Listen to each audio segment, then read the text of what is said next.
اب دیکھو پردہ اسلام کا ایک حکم ہے, اس میں دو رائے نہیں ہے.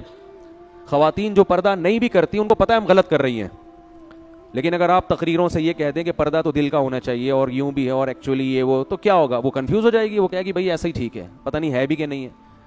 داڑھی کے بارے میں آپ نے شک پیدا کر دیا, اور وہ ایک مشہور فنکار ہیں, انہوں نے توبہ کر کے شوبز کی دنیا کو چھوڑا. ہمارے وہ مشہور پروفیسر صاحب نے فتویٰ دیا کہ اسلام میں ڈرامے کرنا اور یہ سب شوبز کی دنیا, کوئی اس میں ناجائز کام نہیں ہے. وہ دوبارہ کیا کر رہے ہیں؟ وہی کام کرنا شروع کر دیا انہوں نے. ٹھیک ہے نا. تو گلوکار کو گلوکار بننے سے نہیں روکا جا رہا.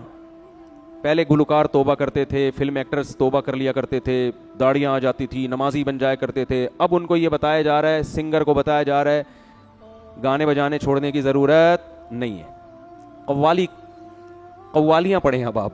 ٹھیک ہے نا. اور سب کچھ ایسے ہی چل رہا ہے.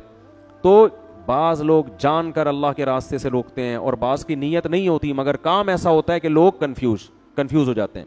میں نے بتایا میرے پاس کئی اس طرح کیسز آ چکے ہیں کہ آغا خانی سے ایک شخص مسلمان ہوا, تبلیغی جماعت میں چلا گیا. تبلیغ والے کوئی فرقہ واریت نہیں پھیلاتے, سیدھا سیدھا اللہ کا دین سکھاتے ہیں.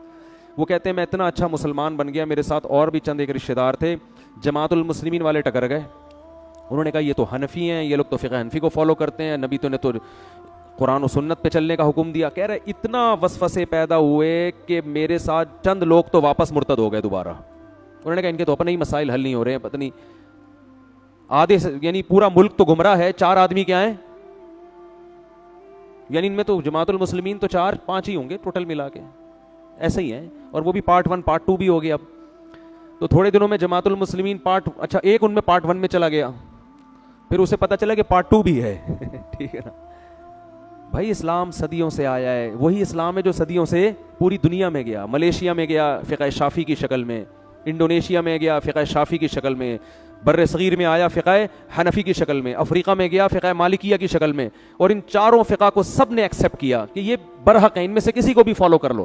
اب آ کے آپ ایک ایسا کام کر رہے ہیں کہ سارے غلط ہیں, ہم کیا ہیں, ہم صحیح ہیں. تو اس کا مطلب آپ غلط ہیں, باقی سارے صحیح ہیں. 4 آدمی جنت میں نہیں جائیں گے. 4 سے مراد 4 لاکھ بھی ہو سکتے ہیں, 4 کروڑ بھی ہو سکتے ہیں. مسلمان تو اربوں میں رہے ہیں ہمیشہ. 4 آدمیوں کو آپ جنت میں لے جانے کے لیے لاکھوں کروڑوں کو کیا قرار دے رہے ہیں, گمراہ. تو اللہ کے راستے سے روکنے کے بہت سارے طریقے ہیں, کچھ دانستہ اور کچھ نادانستہ طور پر. خیر شعیب علیہ السلام کی قوم یہ جرم کرتی تھی, تو اللہ نے